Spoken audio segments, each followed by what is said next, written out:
OwayenguMholi wophiko lwentsha kuDemocratic Alliance uMbali Ntuli usewungenele ngokusemthethweni umbango wokuhola iDA. Leliqembu belilokhu lidonsa kanzima selokhu lashaya into ephansi ngokhetho lwango-2019 kanye nokuhamba kuka Mmusi Maimane.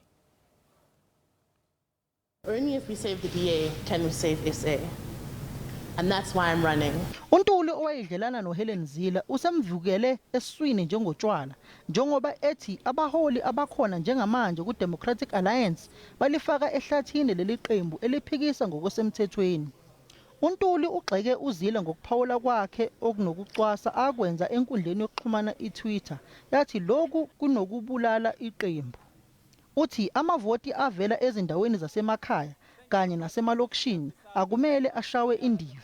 I think this election is going to be between whether you want the DA to stabilize and sort of stay where it is, or if you want to inspire people to come back to the DA, but also because they see that the DA is ready and able to inspire new South Africans to join it. Ukubuya kwaHelen Zille kubonakala njengomzamo yokuthi leli qembu libuyise abelungu kunokuthi kunakwe abantu abamnyama emphakathini.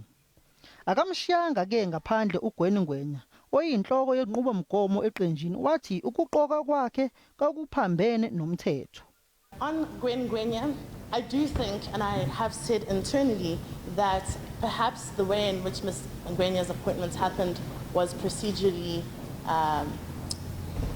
different to others, but it was at a time in the party where we had just had all our leadership resigned, and so I think that there was a gap for that appointment in that way.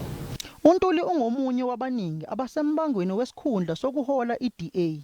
Phakathi kwabo kukhona uJohn Steenhuisen, uBonginkosi Madikizela kanye noJohn Moody. Samkelo Maseko ezindabeni zeSABC eGoli.